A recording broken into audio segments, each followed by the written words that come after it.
ಇಬ್ರು software engineer ಇರ್ತಾರ, ತಾಯಿಗೆ ವಯಸ್ಸಾಗಿರ್ತದ, ಕುಂತಿರ್ತಾಳ, ತಾಯಿ ಮುಂದೆ ಸೊಸಿ ಮಗ ಕುರ್ಚಿ ಹಾಕೊಂಡು ಮುಂದೆ ಕುಂತಿರ್ತಾರ, ಇಂಗ್ಲಿಷ್ನೊಳಗೆ ಮಾತಾಡ್ತಿರ್ತಾರ. ಏನ್ ಮಾತಾಡ್ತಿರ್ತಾರ ಅಂತಂದ್ರೆ, ನನ್ನ ತಾಯಿಗೆ ಇಂಗ್ಲಿಷ್ ಬರೋದಿಲ್ಲ, ನಾವು ಇಂಗ್ಲಿಷ್ನೊಳಗ ಆಕಿನ ಹೆಂಗ ನಾವು ರುದ್ರಾಶ್ರಮಕ್ಕೆ ಕಳಿಸಿ ಬರೋದು ಅಂತ ನಾವು ಇಂಗ್ಲಿಷ್ನೊಳಗೆ ಮಾತಾಡಿದ್ವಿ ಅಂದ್ರೆ ತಾಯಿಗೆ ಗೊತ್ತಾಗಂಗಿಲ್ಲ. ನಾವಿಬ್ರು ಇಂಗ್ಲಿಷ್ನೊಳಗೆ ಮಾತಾಡೋನು ಅಂತ ಇಬ್ರು ಮಾತಾಡ್ತಿರ್ತಾರ. ನೋಡ್ರಿ ಹೆಂಗದ. ಆಕೆಗೆ ಇಂಗ್ಲಿಷ್ ಬರಕ್ ಕಾರಣ ಅವಂಗ ಇಂಗ್ಲಿಷ್ ಬರಕ್ ಕಾರಣ ಅವ್ರ ತಾಯಿನ ಅಲ್ಲ, ಆಕಿನ ಓದ್ಸಾಳಲ್ಲ. ಆಕಿಗೆ ಗೊತ್ತಾಗಬಾರ್ದು ಅಂತ ತಿಳ್ಕೊಂಡು ಮಗ ಹೆಂಡತಿ ಕರ್ಕೊಂಡು ಇಂಗ್ಲಿಷ್ನೊಳಗೆ ಮಾತಾಡ್ತಿರ್ತಾನೆ. ಏನಂತ, ಹೆಂಗ ನಮ್ಮ ಅವನ ಅನಾಥಾಶ್ರಮಕ್ಕೆ ಇಟ್ಟು ಬರೋನು, ರುದ್ರಾಶ್ರಮಕ್ಕೆ ಇಟ್ಟು ಬರೋನು ಅಂತ ತಿಳ್ಕೊಂಡು ಮಾತಾಡ್ತಿರ್ತಾನೆ. ತಾಯಿ ಅವ್ರಿಬ್ಬರು ನೋಡ್ತಾಳೆ, ಮಗ ಇಂಗ್ಲಿಷ್ ಮಾತಾಡೋದನ್ನ ನೋಡ್ತಾಳೆ, ತಾಯಿ ಸೊಸಿ ಮಾತಾಡೋದು ನೋಡ್ತಾಳೆ. ತಾಯಿ ಇಂಗ್ಲಿಷ್ ಬರೋದಿಲ್ಲ. ತಾಯಿ ಅನ್ಕೋತಾಳೆ, ಬಹಳ ಖುಷಿ ಪಡ್ತಾಳೆ. ಏನ, ನಾ ಕೂಲಿ ನಾಲಿ ಮಾಡಿ ಮಳಿ ಬಿಸಿಲು ಅನ್ಲಾರ್ದ ನನ್ನ ಮಗಗ ನಾ ಸಾಲಿ ಕಲ್ಸಿದ್ದಕ್ಕೂ ಸಾರ್ಥಕ ಆತ, ನನ್ನ ಮಗ ಇಂಗ್ಲಿಷ್ ಮಾತಾಡಕತ್ತಾನ. ನೋಡ್ರಿ ತಾಯಿ ಹೃದಯ ಹೆಂಗದ. ಕೂಲಿ ನಾಲಿ ಮಾಡಿ ನಾ ಸಾಲಿ ಕಲ್ಸಿದ್ದಕ್ಕೂ ಕೂಡ ಸಾರ್ಥಕ ಆಗ್ತದ, ಇಂಗ್ಲಿಷ್ ಮಾತಾಡಕತ್ತ. ಆ ತಾಯಿಗೆ ಏನ್ ಗೊತ್ತ, ಅದ ಮಗ ಇಂಗ್ಲಿಷ್ನೊಳಗ ಆಕಿನ ವೃದ್ಧಾಶ್ರಮದ ಹಿಡಿದು ಮಾತಾಡಕತ್ತಾನ ಅಂತ ಆಕೆ ಗೊತ್ತಿಲ್ಲ. ಎಂತ ವಿಪರ್ಯಾಸ ನೋಡ್ರಿ, ಎಂತ ವಿಪರ್ಯಾಸ. ಅದಕ್ಕೆ ಹೇಳ್ತಾರ, ತಂದೆ ತಾಯಿಗಳ ಇದ್ದಾಗ ನಾವು ಅವ್ರನ್ನ ಜೋಪಾನ ಮಾಡ್ಕೋಬೇಕಂತ. ಅವ್ರು ಹೋದ ಮೇಲೆ ನಾವು ಜೋಪಾನ ಮಾಡ್ತೀವಂದ್ರೆ ತಂದೆ ತಾಯಿಗಳು ಸಿಗೋದಿಲ್ಲ. ಒಂದು ಸಣ್ಣ ಹಳ್ಳಿ, ಆ ಹಳ್ಳಿ ಒಳಗೆ ಒಂದು ಗುಡಿಸಲ ಹಾಕೊಂಡು ಹೋಗ್ಬೇಕು ತಾಯಿ ಜೀವನ ನಡೆಸ್ತಿದ್ಲು. ಬಹಳ ಲಕ್ಷ ಕೊಟ್ಟು ಕೇಳ್ರಿ, ಅವ ಮಕ್ಕಳನ್ನ ಬಹಳ ಉಪುಪರು ಕೊಟ್ಟು ಬೆಳೆಸಿದ್ರಂದ್ರೆ ಏನಾಕೈತೆ ಅನ್ನೋದು. ಒಂದು ಸಣ್ಣ ಹಳ್ಳಿ, ಆ ಹಳ್ಳಿ ಒಳಗ ತಾಯಿ ಗುಡಿಸಲ ಹಾಕೊಂಡು ಜೀವನ ನಡೆಸ್ತಿದ್ಲು. ಆಕಿ ಜೀವನ ಹೆಂಗ ನಡಿಬೇಕಂತಂದ್ರ, ಬೆಳಗ್ಗೆ ಎದ್ದ 4 ಮನಿ ಮುಸ್ರಿ ಬ್ಯಾರೆದವ್ರ ಮನಿ ಮುಸ್ರಿ ತಿಕ್ಕಿದಾಗನ ಆಕಿಗೆ ಅವತ್ತಿಂದ ಒಂದು ಹೊತ್ತಿನ ಊಟ, ಮತ್ತ ಮಧ್ಯಾಹ್ನ ಊಟಕ್ಕೆ ಮತ್ 4 ಮನಿ ಬಾಂಡೆ ತಿಕ್ಕಿದಾಗನ ಮಧ್ಯಾಹ್ನ ಊಟ, ರಾತ್ರಿ ಮತ್ತ ಊಟ ಸಿಗಬೇಕಂದ್ರೆ ಮತ್ತ 4 ಮನಿ ಬಾಂಡೆ ತಿಕ್ಕಿದಾಗನ ಅಕ್ಕಿ ಮತ್ತ ಊಟ. ಇಂಥ ಬಡತನ ಪರಿಸ್ಥಿತಿ ಒಬ್ಬಕ್ಕೆ ಹೆಣ್ಮಗಳು ಕುಡಿಸಲ ಹಾಕೊಂಡು ಜೀವನ ಮಾಡಕತ್ತಿದ್ಲು. ಗಂಡ ಏನೋ ಕೆಟ್ಟ ಸಮಯ ಗಾಡಿ ಮ್ಯಾಲಿಂದ ಬಿದ್ದು ಕೈಕಾಲ ಮುರಿದು ಹೋಗ್ಬಿಟ್ಟಿದ್ದು. ಗಂಡನ್ನು ಜೋಪಾನ ಮಾಡಬೇಕು. ಮದುವೆ ಆಗಿ ಬಹಳ ವರ್ಷ ಆಗಿರ್ತದ, ಆದ್ರೂ ಕೂಡ ಆಕಿಗೆ ಮಕ್ಕಳು ಇರೋದಿಲ್ಲ. ಆ ಊರಾನ ಗುಡಿ ಹನುಮಪ್ಪನ ಗುಡಿ ಇರ್ತದ, ಹನುಮಪ್ಪನ ಗುಡಿಗೆ ಹೋಗ್ತಾಳ, ಹರಕೆ ಹೊತ್ಕೋತಾಳೆ, ಅಪ್ಪ ನನಗೆ ಮಕ್ಕಳ ಭಾಗ್ಯ ಇಲ್ಲ, ಮಕ್ಕಳ ಕೊಡು ಅಂತ ತಿಳ್ಕೊಂಡು. ಬೆಳಗಿನ ಜಾವ ನಸುಕಿನ ಜಾವದೊಳಗೆ ಯಾರು ಎದ್ದಿರಬಾರ್ದು, ಎಲ್ಲಾರು 7ಕ್ಕಿಂತ ಮೊದಲ ಎದ್ದ 3 ಗಂಟೆ 2 ಗಂಟೆಗೆ ಎದ್ದ, ನಿನ್ನ ಅಂಗಳ ಎಲ್ಲ ನಾ ಕಸ ಹೊಡಿತೀನಿ, ನಿನ್ನ ಗುಡಿ ಮುಂದಿನ ಎಲ್ಲ ನಾ ಕಸ ಹೊಡೆದು ಸ್ವಚ್ಛ ಇಡ್ತೀನಿ, ನನಗೆ ನೀಗು ಮಠ ನಾ ಸೇವಾ ಮಾಡ್ತೀನಿ, ನನಗ ಮಕ್ಕಳ ಭಾಗ್ಯ ಇಲ್ಲ, ಮಕ್ಕಳ ಕೊಡು ಅಂತ ತಿಳ್ಕೊಂಡು ತಾಯಿ ಕೇಳ್ತಾಳ. ಮದುವೆ ಆಗಿ 7-8 ವರ್ಷ ಆಗಿರ್ತದ. ಗಂಡ ಅವನು ಕೂಡ ದುಡಿತಿರಂಗಿಲ್ಲ, ಆಲಸ್ಯ ಮನುಷ್ಯ ಇರ್ತಾನ. ತಾಯಿ ದುಡ್ದಾಗೆ ಅಕ್ಕಿಗೂ ಒಂದು ತುತ್ತನ್ನ, ಗಂಡುಗೂ ಒಂದು ತುತ್ತನ್ನ. ಬಹಳ ಕಷ್ಟದ ಪರಿಸ್ಥಿತಿ ಇರ್ತದ, ಬಹಳ ಬಡತನದ ಪರಿಸ್ಥಿತಿ ಇರ್ತದ. ಅವತ್ತೇನು ಒಂದು ದಿನ ಕೆಲಸ ಮಾಡೋದು ಬಿಟ್ಲಪ್ಪ ಅಂತಂದ್ರೆ ಆಕೆ ಉಪವಾಸ ಮಾಡ್ಕೋಬೇಕಾಗಿತ್ತು. ಅಂತ ಕಷ್ಟದ ಪರಿಸ್ಥಿತಿ ಆ ತಾಯಿಗೆ. ಗಂಡ ದುಡಿಯಾಕ ಹೋಗ್ತಾನೇನು, ಗಂಡ ದುಡಿಯಾಕ ಹೋಗೋದಿಲ್ಲ, ಕುಡಕಿರ್ತಾನೆ. ಕುಡದ ಆರೋಗ್ಯವನ್ನ ಎಲ್ಲಾ ಕೆಟ್ಟು ಬಿಟ್ಟಿರ್ತದ, ಮನ್ಯಾಗ ಮೂಲಿ ಹಿಡದ ಮಕ್ಕೊಂಡು ಬಿಟ್ಟಿರ್ತಾನ. ತಾಯಿ ಒಬ್ಬಕ್ಕೆ ದುಡಿಬೇಕು, ಅದ್ರೊಳಗೂ ಕೂಡ ನನಗೂ ಕೂಡ ಒಂದು ಮಗು ಬೇಕು ಅನ್ನುವಂತ ಆಶೆ ಆ ತಾಯಿಗೆ. ಹಾಗೆ ಹೇಗೆ ದೇವರ ಗುಡಿಗೆ ಹೋಗಿ ಸಂಕಲ್ಪವನ್ನ ಮಾಡ್ತಾಳ, ಪ್ರತಿನಿತ್ಯ ಹೋಗ್ತಾಳೆ, ಹನುಮಪ್ಪನ ಗುಡಿಗೆ ಹೋಗ್ತಾಳ, ನಮಸ್ಕಾರ ಮಾಡ್ತಾಳ, ಸುತ್ತಮುತ್ತ ಎಲ್ಲ ಕಸ ಹೊಡಿತಾಳೆ, ಎಲ್ಲ ಮಾಡ್ತಾಳ. ಯಾರು ಆಕೆ ಸೇವೆ ಮಾಡೋದು ಯಾರಿಗೂ ಕಾಣ್ತಿದ್ದಿಲ್ಲ, ಆ ತರ ಸೇವೆ ಮಾಡ್ತಿದ್ಲ ಅಂತಕ್ಕೆ ತಾಯಿ. ಬಡತನ ಪರಿಸ್ಥಿತಿ. ಬೆಳಗಿನ ಜಾವ ನಸುಕಿನ ಜಾವದೊಳಗೆ ಎದ್ದು ಎಲ್ಲ ಕೆಲಸ ಮುಗಿಸ್ಕೊಂಡು, ಸಾವುಕಾರ ಮಣಿ ಅಂತ ಇರ್ತಾವಲ್ಲ, ಅವ್ರ ಮನೆಗೆ ಹೋಗಿ ಬಾಂಡೆ ತಿಕ್ಕಿ, ಅವ್ರು ಕೊಟ್ಟಿದ್ದ ಅನ್ನ ತಿಂದು, ಅವ್ರು ಕೊಟ್ಟಿದ್ದ ರೊಕ್ಕ ರೂಪಾಯಿ ತಗೊಂಡು ಜೀವನ ನಡೆಸ್ತಿದ್ಲು. ಎಂಥ ಕಷ್ಟದ ಪರಿಸ್ಥಿತಿ. ಈಗೂ ಕೂಡ ಅಂತ ಮಣಿತನಗಳು ಅದಾವ, ಅಂತ ತಾಯಂದ್ರ ಅದಾರ. 2-3 ವರ್ಷ ಹೋತು. ಆ ತಾಯಿನೂ ಕೂಡ ಆ ಹನುಮಪ್ಪನ ಆಶೀರ್ವಾದದಿಂದ ಹರಕೆ ಹೊತ್ತಿರ್ತಾಳ. ಏನ್ ಹರಕೆ ಹೊತ್ತಿರ್ತಾಳ? ನಾ ಇರು ಮಠ ನನಗೆ ನೀಗೋ ಮಠ ನೀನು ದೇವ್ರ ಗುಡಿ ನಾ ಕಸ ಹೊಡಿತೀನಿ ಯಾರು ನೋಡ್ಲಾರ್ದಂಗ ಅಂತೇಳಿ. ಆ ಹರಕೆ ಹೊತ್ತಿದ್ದನ್ನ ನೋಡಿ ಆ ದೇವ್ರ ಹನುಮಪ್ಪ ಆಶೀರ್ವಾದ ಮಾಡ್ತಾನ. ಒಂದು ದಿನ ಗರ್ಭ ಧರಿಸ್ತಾಳ. ಬಹಳ ಖುಷಿ ಆಗ್ತದ. ಗರ್ಭ ಧರಿಸಿ ಮಗುವಿಗೆ ಜನನ ಕೊಡ್ತಾಳ. ಬಹಳ ಖುಷಿ ಆಗ್ತದ, ಬಹಳ ಸಂತೋಷ ಆಗ್ತದ. ನನಗೂ ಕೂಡ ದೇವರ ಮಕ್ಕಳ ಭಾಗ್ಯ ಕೊಟ್ಟ ಅಂತ ತಿಳ್ಕೊಂಡು ಬಹಳ ಸಂತೋಷದಿಂದ ಇರ್ತಾಳ. ಏನಕ್ಕೀಗ ನಾ ಇನ್ನೊಬ್ಬರ ಮನೆ ಕಸ ಮುಸರಿ ಮಾಡಿ ಜೀವನ ನಡೆಸ್ಬೇಕನ್ನೋದು ಏನಿತ್ತಲ್ಲ, ಆ ಎಲ್ಲಾ ದುಃಖ ಮರೆತು ಹೋಗ್ಬಿಟ್ಟಿರ್ತದ. ಯಾಕ? ಮಗ ಹುಟ್ಟಾನನ್ನು ಖುಷಿಗೆ. ನೋಡ್ರಿ, ತಂದೆ ತಾಯಿಗಳಿಗೆ ಯಾರ ಮುಖ ನೋಡಿದ್ರೆ ಖುಷಿ ಆಕತ್ತಿಲ್ಲೋ ಗೊತ್ತಿಲ್ಲ. ಹಡದ ಮಕ್ಕಳ ಮುಖ ನೋಡಿದ್ರೆ ಬಹಳ ಖುಷಿ ಆಗ್ತದ. ಹೌದಿಲ್ಲವ? ಬಹಳ ಜೋಳ ಮರಿ ಹತ್ತಿರ್ತದ, ಮಳಿ ಸಿಡ್ಲು ಬರಾಕತ್ತಿರ್ತದ. ಆದ್ರ ಹುಡುಗರು ಶಾಲೆಗೆ ಹೋಗಿರ್ತಾರ, ನಿಮ್ಮ ಮಕ್ಕಳು ಶಾಲೆಗೆ ಹೋಗಿರ್ತಾವ, ನಿನ್ನ ಗಂಡ ಹೊರಗೆ ಹೋಗಿರ್ತಾನ, ಎಲ್ಲರೂ ಹೋಗಿರ್ತಾರ.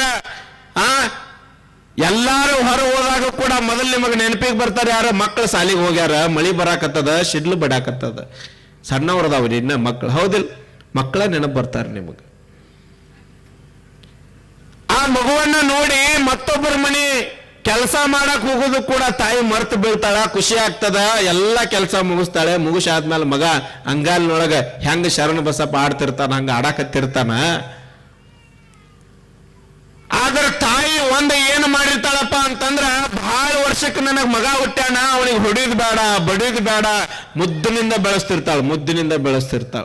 ಏನಂತಾನ ಅದ, ಏನಂತಾನ, ಏನು ಬೇಡ್ತಾನ ಅದನ್ನ ಕೊಡಿಸ್ತಾಳ, ಅದನ್ನ ಮಾಡ್ತಾಳ. ಎಟ್ಟು ಮಗ ಚಂದಿರಬೇಕು. ಮಗ ದೊಡ್ಡವಕ್ಕನ, ದೊಡ್ಡವ ಆದ್ಮೇಲೆ ಸಾಲಿಗೆ ಹಚ್ಚೋದು ಬಂದಿರ್ತದ. ತಾಯಿಗೆ ವಿಚಾರ ಬರ್ತದ, ಮಗ ದೊಡ್ಡವ ಆತಪ್ಪ ಅಂತಂದ್ರ ನಾ ಏನ್ 4 ಮನಿ ಕೆಲಸ ಮಾಡ್ತಿದ್ನಲ್ಲ, ಇನ್ನು ಮ್ಯಾಲಿಂದ 2 ಮನಿ ಜಾಸ್ತಿ ಮಾಡೋಣ.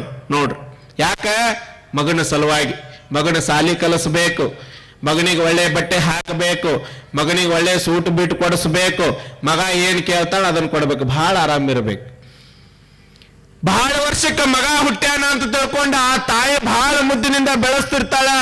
ಆ ತಾಯಿ ಬಹಳ ಮುದ್ದಿನಿಂದ ಮಗನಿಗೆ ಹೊಡೆಯೋದಿಲ್ಲ, ಬೆಳೆಯೋದಿಲ್ಲ, ಸಂಸ್ಕಾರ ಕಲಿಸೋದಿಲ್ಲ, ಯಾರಿಗೆ ಹೆಂಗ ಮಾತಾಡ್ಬೇಕು ಅನ್ನೋದು ಕಲಿಸೋದಿಲ್ಲ. ಗುರು ಹಿರಿಯರಿಗೆ ಸಂಸ್ಕಾರವನ್ನ ಮಾತಾಡ್ಬೇಕಂತದ್ದು ಆ ತಾಯಿ ಕಲಿಸೋದಿಲ್ಲ. ಯಾಕೆ? ಬಹಳ ದಿನದ ಮೇಲೆ ಹುಟ್ಟ್ಯಾನ ನನ್ನ ಮಗ, ಆರಾಮಿರ್ಲಿ.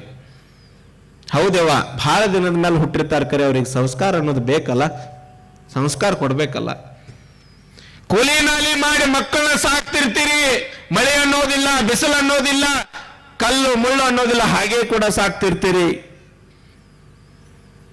ಮಗ ಸಾಲಿ ಹಚ್ತಾನೆ, ಸಾಲಿ ಹಚ್ಚಿದ ಮೇಲೆ ಅಲ್ಲಿರುವಂತ ಎಲ್ಲ ಹುಡುಗರನ್ನು ನೋಡ್ತಾನ. ಕೈ ಒಳಗ ಫೋನ್ ಇರ್ತದ, ಅಡ್ಡಾಡಕ ಬೈಕ್ ಇರ್ತದ, ಕಾಲೊಳಗ ಒಳ್ಳೆ ಸೂಟು ಬೂಟು ಒಳ್ಳೆ ಡ್ರೆಸ್ಗಳು ಹಾಕೊಂಡಿರ್ತಾನೆ. ಮಗನು ಕೂಡ ಕಾಲೇಜ್ ಕೊಂಡಿರ್ತಾನ. ಕಾಲೇಜ್ ಹೋದಾಗ ನನ್ನ ಮಗ ಹೊಂಟಾನಲ್ಲ, ಬಹಳ ಖುಷಿ ಆತ, ಸಂತೋಷ ಆತ ಅಂತ ತಿಳ್ಕೊಂಡು ತಾಯಿ ಕೂಲಿನಲ್ಲಿ ಮಾಡಾಕತ್ತಿರ್ತಾಳ. ಅವ್ರೆಲ್ಲಾ ಆಸೆ ಪಟ್ಟಿದ್ದನ್ನ ನೋಡಿ ಮಗನ ಬಂದು ತಾಯಿ ಮುಂದೆ ಹೇಳ್ತಾಳ. ಏನ್ ಹೇಳ್ತಾಳ? ಮಗ ಬಂದು, ಯವ್ವ ಮತ್ ಹಿಂಗ ನನ್ನ ಸಾಲಿ ಒಳಗ ಎಲ್ಲಾರ ಕೈಯಾಗ ಫೋನ್ ಅದಾವ, ಎಲ್ಲಾರ ಕೈ ಒಳಗ ಫೋನ್ ಅದಾವ, ಒಳ್ಳೆ ಅರ್ಬಿ ಹಾಕೋತಾರ, ಕಾಲೊಳಗ ಬೂಟ್ ಹಾಕೋತಾರ, ಎಲ್ಲಾರ್ಗಿ ಓಡಾಡಕ ಗಾಡಿ ಅದ, ಎಲ್ಲ ಅದ. ಆದ್ರ ನಾ ಹರಕ ಬಟ್ಟೆಯನ್ನ ಹಾಕೊಂಡು ಓಡಾಡಕ ಗಾಡಿ ಇಲ್ಲ, ಕೈ ಒಳಗ ಫೋನ್ ಇಲ್ಲ, ಸೂಟ್ ಬೂಟ್ ಏನೂ ಇಲ್ಲ, ನನಗೂ ಕೊಡಿಸ ಅಂತ ಕೇಳ್ತಾನ. ಯಪ್ಪ, ನನ್ನ ಕಡೆಯಿಂದ ಅವ ಆಗುದಿಲ್ಲಪ್ಪ, ನನ್ನ ಕಡೆಯಿಂದ ಅವ ಆಗುದಿಲ್ಲ. ಯಾಕಂದ್ರ ನಿನ್ ಹೊಟ್ಟಿ, ನನ್ನ ಹೊಟ್ಟಿ, ನಿಮ್ಮ ಅಪ್ಪನ ಹೊಟ್ಟಿ ತುಂಬಿಸ್ಬೇಕಪ್ಪ ಅಂತಂದ್ರ ಬೆಳತನ ಮುಂಜಾನೆ 4 ಮನಿ, ಮಧ್ಯಾಹ್ನ 4 ಮನಿ, ರಾತ್ರಿ 4 ಮನಿ, ಎಲ್ಲಾ ಮನಿ ಸಾವುಕಾರ ಮನಿ ತುಂಬೆ ನಾ ಕಸ ಮುಸರಿ ಬಾಂಡೆ ಮಾಡಿ ತಂದ ಅವ್ರು ಉಳಿದಿದ್ದು ನನಗೆ ಕೊಡ್ತಾರ. ಅದನ್ನ ತಂದು ನನಗಟ್ಟ ನಿನಗಟ್ಟ ನಿಮ್ಮ ಅಪ್ಪ ತಿಂದು ನಾ ಜೀವನ ನಡೆಸ್ತೀನಪ್ಪ, ನನ್ನ ಕಡೆ ಆಗುದಿಲ್ಲ ಅಂತ ಹೇಳ್ತಾಳ ತಾಯಿ. ನೋಡ್ರಿ, ಮಗ ಹೇಳ್ತಾನ, ನನಗ್ ಬೇಕಂದ್ರೆ ಬೇಕ, ನನಗ್ ಗಾಡಿ ಬೇಕು, ನನಗೂ ಒಳ್ಳೆ ಡ್ರೆಸ್ ಹಾಕೋಬೇಕು, ಎಲ್ಲಾ ಬೇಕಂತ ಹೇಳ್ತಾನ. ಸಿಟ್ಟಿನಿಂದ ತಾಯಿಗೆ ಮಾತಾಡ್ತಾನ. ನೀ ಏನ್ ಮಾಡ್ತೀನಿ ನನಗೆ ಗೊತ್ತಿಲ್ಲ, ನನಗೆ ಬೇಕಂತ ತಿಳ್ಕೊಂಡು ಮಾತಾಡ್ತಾನ ತಾಯಿಗೆ. ಹೋಗಲಿ ಬಿಡು, 4 ಮನಿ ಇದ್ದದ್ದು 6 ಮನಿ ಮಾಡಿದ್ನ, 6 ಮನಿ ಇದ್ದದ್ದು ಇನ್ನೊಂದ್ 2 ಮನಿ ಹೆಚ್ಚು ಮಾಡಿದ್ನ ಅಂದ್ರೆ ನನ್ನ ಮಗ ಏನ್ ಬೇಡ್ತಾನ ಅದನ್ನ ಕೊಡ್ಸಿದ್ರ ಆತು. ಮತ್ತು ತಾಯಿ ಮತ್ತಂತಾಳ, ಏನ್ ಬೇಕದನ್ನ ಕೊಡ್ಸಿದ್ರೆ ಸಾಕು ಅಂತ ತಿಳ್ಕೊಂಡು ಮತ್ತೆ ತಾಯಿ ಅಂತಾಳ, ಆತು ಎಲ್ಲ ಇನ್ನ ಮತ್ತೊಂದು 4 ಮನಿ ಜಾಸ್ತಿ ಕೆಲಸ ಮಾಡ್ತಾಳ. ಆ ಮನಿ ಒಳಗಿರುವಂತ ಸೌಕಾರಿಗೆ ಕಾಲು ಬಿದ್ದು ಕೇಳ್ತಾಳೆ, ಅಪ್ಪ ನನ್ನ ಮಗ ಬಹಳ ದಿವಸದ ಮೇಲೆ ಹುಟ್ಟ್ಯಾನ, ಅವಂಗ ಆಸೆ ಅದ ಒಳ್ಳೆ ಬಟ್ಟೆ ಹಾಕೋಬೇಕು, ಗಾಡಿ ಬೇಕನ್ನಾಕತ್ತಾನ, ಹಿಂಗ ಸಾಲಿ ಒಳಗೆ ಎಲ್ಲಾರು ಕೇಳಾಕತ್ತಾರ, ಅದಕ್ಕೆ ಬೇಕನ್ನಾಕತ್ತಾನ, ನಿನ್ನ ಕಾಲು ಮುಗಿತನಪ್ಪ ಸೌಕಾರ, ನನ್ನ ಜೀವ ಇರು ಮಠ ನಿನ್ನ ಮನೆ ಒಳಗೆ ಆಳಾಗಿ ಜೀತದ ಆಳಾಗಿ ನಾ ದುಡಿತೀನಿ, ನನಗೊಂದಿಷ್ಟು ರೂಪಾಯಿ ರೊಕ್ಕ ಕೊಡಲ್ಲ. ನೋಡ್ರಿ, ಎಲ್ಲ ನಾವೆಲ್ಲ ತಿಳ್ಕೋಬೇಕು ಏನಪ್ಪಾ ಅಂತಂದ್ರೆ, ಹಡ್ದಂತ ತಂದೆ ತಾಯಿಗಳು ಇವತ್ತು ಮತ್ತೊಬ್ಬರ ಕಾಲು ಹಿಡ್ಕೊಂಡು ರೊಕ್ಕ ತಗೊಂಡು ಬಂದು ನಮಗೆ ಸಂತೋಷವನ್ನ ಪಡಿಸ್ತಾರಲ್ಲ. ಯಾಕೆ? ಮಕ್ಕಳ ಸಂಬಂಧ. ಮಕ್ಕಳು ಚಂದಿರ್ಲಿ ಅಂತ ತಿಳ್ಕೊಂಡು, ಮಕ್ಕಳು ಚಂದಿರ್ಲಿ ಅಂತ ತಿಳ್ಕೊಂಡು ನಮಗೆ ಹೇಳ್ತಾರೆ. ಎಲ್ಲವೂ ಕೂಡ ನಮಗಾಗಿ, ಎಲ್ಲವೂ ಕೂಡ ನಮಗಾಗಿ. ನಾವೆಲ್ಲ ಕೂಡ ತಿಳ್ಕೋಬೇಕಾಗ್ತದೆ ಯುವಕ ಯುವತಿಯರು, ಎಲ್ಲವೂ ಕೂಡ ನಮಗಾಗಿ. ನಮ್ಮ ಮನೆಯ ಪರಿಸ್ಥಿತಿ ಹೆಂಗದಲ್ಲ ಹಂಗ ನಾವು ಬದುಕ್ ಬಿಟ್ಟಿವಿ ಅಂತಂದ್ರೆ ತಂದೆ ತಾಯಿಗಳು ಕೂಡ ನಾವು ಭಾರ ಆಗೋದಿಲ್ಲ. ಆಯ್ತು ಎಲ್ಲ ಅಂತ ತಿಳ್ಕೊಂಡು ಮಗುಗೆ ಬಾಯಿ ಕೊಡಿಸ್ತಾರ, ಅರ್ಬಿ ಕೊಡಿಸ್ತಾರ, ಶೂಟ್ ಬೂಟ್ ಎಲ್ಲ ಕೊಡಿಸ್ತಾರ. ತಾಯಿ ನೀ ಖುಷಿ ಇದ್ರೆ ಸಾಕು, ನಿನ್ ಸಂಬಂಧ ನಾ ಬದುಕಿದ್ದ, ನಿನ್ನ ಸಂಬಂಧ ನಾ ಬದುಕಿದ್ದ ಅಂತ ತಿಳ್ಕೊಂಡು ಎಲ್ಲ ತಾಯಿ ಕೊಡಿಸ್ತಾಳ, ಎಲ್ಲ ಮಾಡ್ತಾಳ. ಆದ್ರ ಮಗ ಕಾಲೇಜ್ಗೆ ಹೋಗಿರಂಗಿಲ್ಲ, ಮೋಜು ಮಸ್ತಿ ಮಾಡಕ್ ಹೋಗಿರ್ತಾನ. ನಾವೆಲ್ಲ ಇವತ್ತಿನ ದಿವಸ ಮಕ್ಕಳಿಗೆ ಏನ್ ಬೇಕಲ್ಲ ಎಲ್ಲಾ ಕೊಟ್ಟು, ಗಾಡಿ ಕೊಡಿಸಿ ಎಲ್ಲಾ ಕೊಟ್ಟು, ಕೈಯಾಗ ಒಂದಿಷ್ಟು ರೊಕ್ಕ ಕೊಟ್ಟು ಕಾಲೇಜು ಸ್ಕೂಲು ಎಲ್ಲ ಹಚ್ತೀವಿ, ಹಾಸ್ಟೆಲ್ ಕಿಟ್ ಬರ್ತೀವಿ. ಆದ್ರೆ ನಾವು ಎದ್ರೊಳಗೆ ಫೇಲ್ ಹಾಕಿವಪ್ಪ ಅಂತಂದ್ರ ಆ ಸಾಲಿತನ ಆ ಹಾಸ್ಟೆಲ್ ಮಟ್ಟ ಹೋಗಿ ನಾವು ನೋಡ್ಕೊಂಡು ಬರಂಗಿಲ್ಲ. ನನ್ನ ಮಗ ಏನ್ ಮಾಡಾಕತ್ತಾನ, ನನ್ನ ಮಗಳು ಏನ್ ಮಾಡಾಕತ್ತಾಳ ಅಂತಕ್ಕಂಥದ್ದು ತಂದೆ ತಾಯಿಗಳನ್ನ ನೀವು ಆಗಾಗ ಹೋಗಿ ನೋಡ್ಕೊಂಡು ಬಂದಿದ್ರಂದ್ರ ನಿಮ್ಮ ಮಕ್ಕಳು ಇವತ್ತು ಸಿಗರೇಟ್ ಸೇದಾಕು ಕಲಿತಿದ್ದಿಲ್ಲ, ಕುಡಿಯಾಕು ಕಲಿತಿದ್ದಿಲ್ಲ, ಮೋಜು ಮಸ್ತಿ ಮಾಡಾಕು ಕಲಿತಿದ್ದಿಲ್ಲ, ಯಾವುದನ್ನು ಕೂಡ ಕಲಿತಿದ್ದಿಲ್ಲ. ಯಾಕ? ನಮ್ಮಪ್ಪ ಬರ್ತಾನ, ನಮ್ಮ ಅವ್ವ ಬರ್ತಾಳನ್ನಂತ ಹೆದರಿಕೆ ಇರ್ತಿತ್ತು. ಇಲ್ಲಿ ತಾಯಿ ಬೇರೆ ಮನೆಯವರ ಕಸ ಮುಸ್ರಿ ಮಾಡಿ ಬಾಂಡೆ ತಿಕ್ಕಿ ಬಂದಿರುವಂತ ದುಡ್ಡನ್ನ ಅವನ ಕೈಯಾಗ ಕೊಡ್ತಿದ್ಲು. ಅದಕ್ಕೊಂದು ಮಾತು ಹೇಳ್ತಾನೆ ಜ್ಞಾನಿ, ಹೆತ್ತ ತಾಯಿಯನ್ನ ಬಿಟ್ಟು ಕಣ್ಣಿಗೆ ಕಾಣದ ದೇವರ ಗುಡಿಗೆ ಹೋಗಿ ಕೈ ಮುಗಿದು ಕೈ ಎತ್ತಿ ಮುಗಿದರೆ ನಿನಗೆ ಸಿಗದೆ ಫಲ.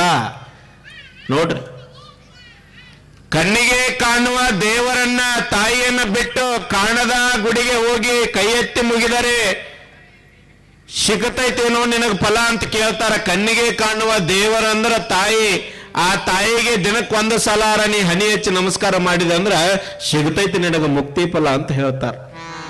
ಎಂತ ಮಾತು ನೋಡ್ರಿ. ತಂದೆ ತಾಯಿಗಳಂತಕ್ಕಂಥವ್ರು ಈ ಜಗತ್ತಿನೊಳಗ ಅವ್ರ ಆದಂಗ ನಮಗ ಯಾರು ಆಗೋದಿಲ್ಲ.